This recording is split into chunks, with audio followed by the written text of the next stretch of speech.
শুভকামনা।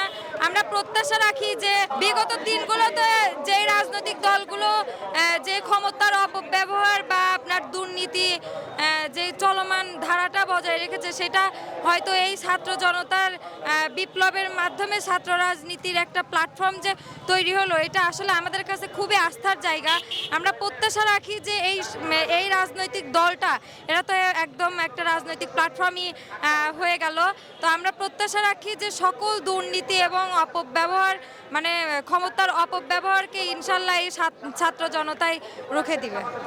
বাংলাদেশে বর্তমানে যে নতুন দলের আত্মপ্রকাশ ঘটেছে, বাংলাদেশ নাগরিক জাতীয় পার্টি, এই দলের বিষয়ে আমার মতামত হচ্ছে ভবিষ্যৎ বাংলাদেশের বাংলাদেশকে উজ্জ্বল করতে, বাংলাদেশের দুর্নীতিকে দমন করতে এবং এই বিভাজনের রাজনীতিকে দূর করতে ভবিষ্যৎ প্রজন্মকে একটি সুন্দর এবং সুশীল বাংলাদেশ উপহার দিতে আমাদের এই যে নতুন দল আত্মপ্রকাশ ঘটেছে, এই দলের দ্বারা সম্ভব।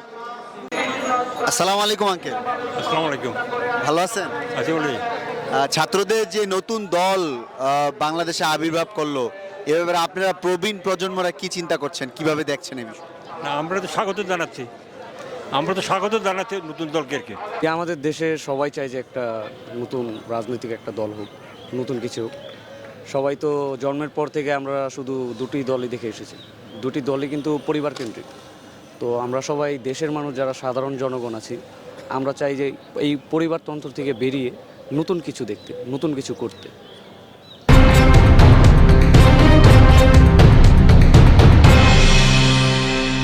আচ্ছা, এটা আসলে আমরা শুনলে আমরা নিজেরাও আসলে মনে হয় যে আমরা পারবো কিনা। ঠিক তখনই আসলে নিজের মধ্যে একটা আত্মবিশ্বাস থাকে। আপনি দেখেন, আমরা যেই কোটা আন্দোলনটা করলাম, এই আন্দোলনটা কিন্তু আমরা ছাত্র জনতাই করেছি। এই ফ্যাসিস্টের পতন 17-18 বছর ধরে একজন ক্ষমতায় ছিল, তাকে কিন্তু তার পতন কিন্তু কোনো রাজনৈতিক দল ঘটায় নাই, আমরা ছাত্র জনতার নেতৃত্ব দিয়েই তার পতন ঘটিয়েছি। এ ব্যাপারে আমার একটা বক্তব্য হচ্ছে, যারা মানুষের মাথায় ঢুকিয়ে দিচ্ছে যে ছাত্ররা নতুন, তাদের অভিজ্ঞতা নাই, তার পারবে না, এটা সম্পূর্ণ একটি চক্র। এই চক্র বাংলাদেশের জনগণের মাথায় ঢুকিয়ে দিচ্ছে ছাত্ররা পারবে না।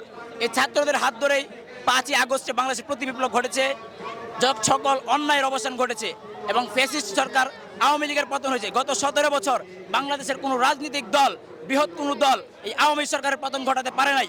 এই বাংলাদেশে একমাত্র ছাত্র জনতার হাত ধরেই এই আওয়ামী ফ্যাসিস্ট সরকারের পতন ঘটেছে এবং ভবিষ্যতে একমাত্র ছাত্র জনতার হাত ধরেই সুশীল এবং সুন্দর বাংলাদেশ উপহার দিতে পারবে। আর অভিজ্ঞতার দিক থেকে চিন্তা করতে পারলে আপনি বাংলাদেশের বাইরের দিকে তাকান, ইউরোপে তাকান, আমেরিকাতে তাকান, যত রাজনীতিবিদ আছে, বড় বড় রাজনীতিবিদ, তারা পড়াশুনো করে গ্রাজুয়েট প্রাপ্ত রাজনীতিবিদ। আজকে বাংলাদেশের দিকে তাকান, বাংলাদেশে যত বৃহৎ দল আছে, বৃহৎ নেতাকর্মীরা আছে, ম্যাক্সিমাম নেতাকর্মী হচ্ছে অশিক্ষিত, মূর্খ। কিন্তু বর্তমান যে বাংলাদেশে আমাদের ছাত্রদের দলের আত্মপ্রকাশ ঘটেছে, আমাদের প্রত্যেকটা নেতা গ্রাজুয়েট প্রাপ্ত, প্রত্যেকটা নেতা শিক্ষিত। আমরা আশা করব আমাদের যে নেতাকর্মী তৈরি হবে, তাদের হাত ধরে ডাইনামিক বাংলাদেশের তৈরি হবে এবং ভবিষ্যৎ প্রজন্মকে আমরা একটি সুন্দর, দুর্নীতিমুক্ত, চাঁদাবাজি মুক্ত, অন্যায় মুক্ত, বিভাজন মুক্ত একটি দেশ হিসেবে আমরা ভবিষ্যৎ প্রজন্মকে উপহার দিতে পারবো ইনশাআল্লাহ। ছেলেরা আসবে, তারপর চীনের দ্বারা তারা তাদের সাথে সহযোগিতা করবে, সবার সম্মিলিত প্রচেষ্টা হবে। সেটা সকলের প্রচেষ্টায় বাংলাদেশ গঠিত হবে, এটা হচ্ছে আপনার না, মানে ওরা থাকবে, ওদের তারুণ্য থাকবে, আর বার্ধক্যের দ্বারা আছে তাদের মানসিকতা সবগুলো সমন্বয় হয়ে এটা দেশ হবে আর কি। সবাই তো কেউ আসলে প্রথম থেকে শুরু থেকে ছোট থেকে মানে রাজনীতি বুঝে না, সবাই তো এসেই শিখে। এখন আমরা যারা ছাত্ররা আছি, আমরা তো অনেক দিন অনেক কিছু দেখতেছি। এখন আমরা চিন্তা করি যে না, এটা এইভাবে না, এটা অন্যভাবে হইলে ভালো হইতো। তো আমরা চেষ্টা করবো একটু অন্যরকম করার, ব্যতিক্রম করার, নতুনভাবে করার। যেমন আপনারা দেখতে পাইতেছেন সব কিছুতেই দুর্নীতি চলতেছে, আমরা চেষ্টা করবো এই দুর্নীতিতে যাতে মুক্ত থাকে বাংলাদেশ, দুর্নীতি মুক্ত।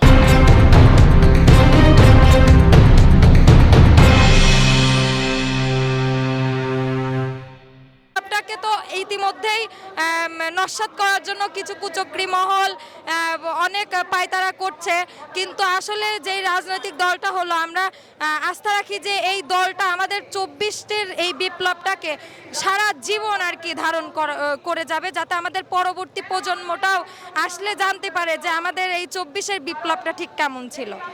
ওলামায়ে কেরামদেরকে এই আওয়ামী লীগ সরকার কি পরিমাণ অত্যাচার নির্যাতন করেছে। আপনারা 2013 সালের কাহিনী যদি দেখতে চান, শাপলা চত্বরের দিকে নজর দেন, এই জুলাই আগস্টের দিকে নজর দেন, আমাদের বাংলাদেশের সাধারণ জনগণদেরকে, সাধারণ শিক্ষার্থীদেরকে, এই বাংলাদেশের আবম জনতাকে আওয়ামী লীগ সরকার কিভাবে অত্যাচার এবং নিপীড়িত করেছে আপনারা দেখতে পারবেন। ভবিষ্যতে আমাদের যে নতুন দলের আত্মপ্রকাশ ঘটেছে, আমাদের দলের মাধ্যমে আমাদের দেশের ছাত্র জনতার হাত ধরে ভবিষ্যতে বাংলাদেশে যত অপকর্ম এবং অন্যায় ঘটেছে সকল অন্যায় এবং অপকর্মের অবসান ঘটবে ইনশাআল্লাহ। এটা মানে নতুন বাংলাদেশ, একটা সার্বিকভাবে সব দিক দিয়ে একটা উন্নত একটা বাংলাদেশ হবে আর কি, মডার্ন একটা ডেভেলপড কান্ট্রি হবে আর কি। জি, আপনারা বাকি অন্য দল যেগুলো পরিবারতন্ত্র আছে তাদের ভিতর দেখবেন তারাই সকল কিছু হয়, কিন্তু আমাদের ভিতর কিন্তু কোনো মানে ওই রকম পরিবারতন্ত্র নেই। যেমন ধরেন আজকে আমি হলাম, কালকে অন্য এলাকার আরেকজন হচ্ছে। আমাদের ভিতরটা একটা অন্যরকম একটা কমিউনিটি থাকবে, চিন্তা করি যে নতুন একটা কমিউনিটি হবে, সুন্দর একটা বাংলাদেশ হবে, এটাই আমরা, হ্যাঁ যে যোগ্য সেই আসবে। ধন্যবাদ আপু। আজকের কথা থেকে আমি মাহমুদ হাসান, আপনার নামটা একটু আচ্ছা, আমি সিরাজুম মনিরা, মুখপাত্র বৈষম্য বিরোধী ছাত্র আন্দোলন, পাবনা জেলা। করার চিন্তায় আপনাদের। ধন্যবাদ ভাইয়া, আপনাকে আমাদের চ্যানেল থেকে স্বাগত জানাচ্ছি। আমি আজকের কথা থেকে মাহমুদ হাসান।